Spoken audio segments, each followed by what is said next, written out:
अब हम सीधे चलते हैं गोवर्धन जी की पूजा में, जहां ठाकुर जी का 56 प्रकार के व्यंजनों से ठाकुर जी का पूजन और अभिषेक हुआ है। बंधुओं, कंस ने अनेक असुरों को भेजा है कृष्ण को मारने के लिए।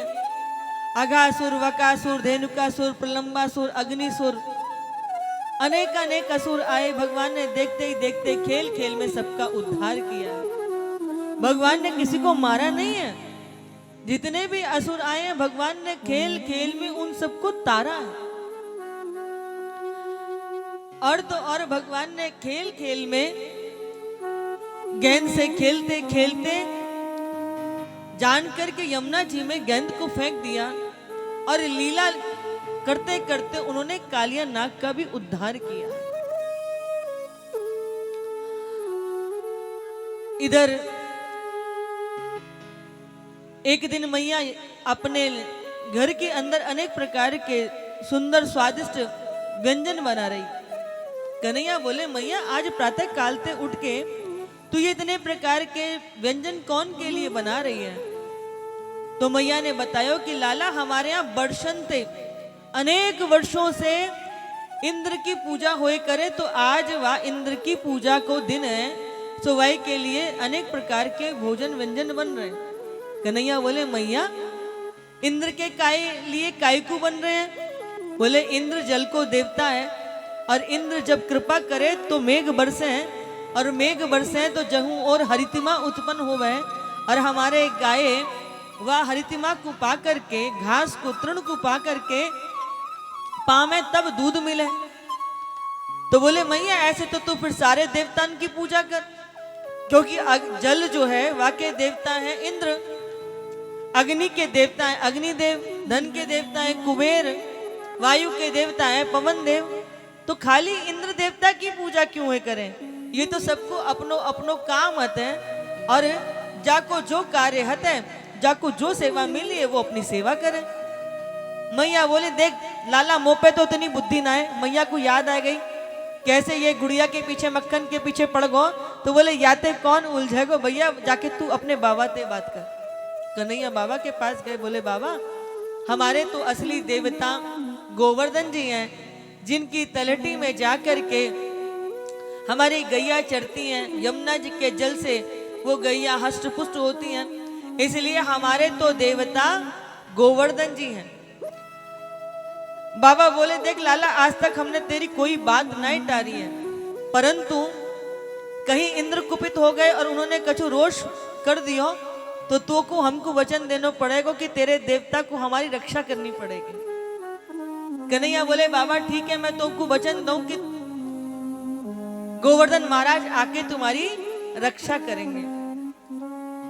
बोले, भैया बता तेरे देवता की पूजा कैसे होगी? बोले, मेरे देवता के 56 प्रकार के भोग लगा करके पूजा होए करे। बोले, 56? बोले, हाँ, क्योंकि हमारे कन्हैया एक दिन में कितनी बार भोग लगता है कन्हैया को? 8 बार। 3 घंटे का एक प्रहर होता है, 8 प्रहर भोग लगता है। और कन्हैया जानते थे कि इंद्र हमारे ब्रजमंडल पर बारिश बरसाएगा तो 7 दिन तक हमें गोवर्धन जी को उठाना पड़ेगा। तो अपने जो है 7 दिन की व्यवस्था ठाकुर जी ने पहले ही करा ली। 56 भोग, घर घर से खूब अनेक अनेक प्रकार के व्यंजन बनने लगे। किसी के घर में खीर, पूड़ी, हलवा, पुए, अलग अलग प्रकार के 56 भोग घर घर में बने। सबने उन बड़े बड़े मटकियों में उन भोगों को इकट्ठा करके सब गोवर्धन जी की ओर चल दिए। चांडिल्य मुनि आगे आगे चल रहे थे। तो ब्रजवासी ने पूछी कि अब क्या करें? बोले, सारा भोग सुंदर तरीके से ठाकुर जी के लिए लगा दो। बड़े सुंदर प्रकार से 56 भोग लगा दिए गए। अब शांडिल्य मुनि ने कहा कि भैया पहले जल लेकर के आओ और गोवर्धन भगवान को स्नान कराओ।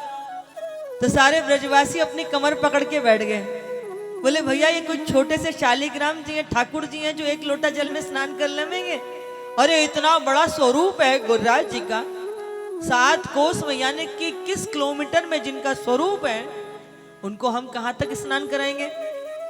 तब कन्हैया ने कहा, कि दुखी होवे की जरूरत नहीं है, सब अपने अपने नेत्र बंद कर लो। सारे ब्रजवासियों ने अपने नेत्र बंद कर लिए और देखते ही देखते क्षणार्ध में ठाकुर जी ने अपने मन से मानसिक गंगा को प्रकट कर दिया है। बोले मानसिक गंगा महारानी की जय हो। आज भी आप जब परिक्रमा करने जाते हो ना तो मानसिक गंगा पड़ती है, आप उसके जल के छींटे ले लो थोड़ा सा, अगर तो आपकी जितनी भी थकावट होती है ना दूर हो जाती है।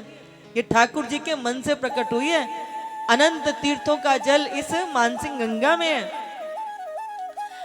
बंधुओं 56 भोग लग गए।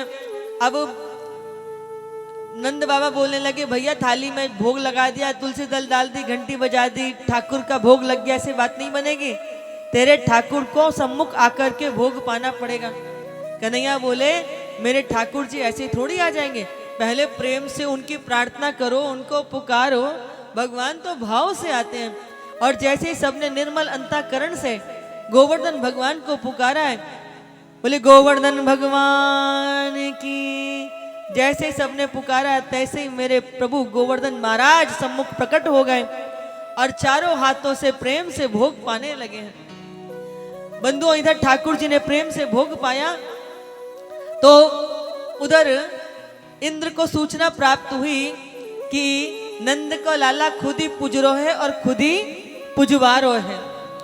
जैसे ही सूचना मिली है इंद्र को, इंद्र ने तुरंत ही अपने गण संवर्तक बादलों को आदेश दिया कि जाओ ब्रजमंडल में इतना बरसो कि उस ब्रजमंडल में कहीं कुछ दिखाई ना दे।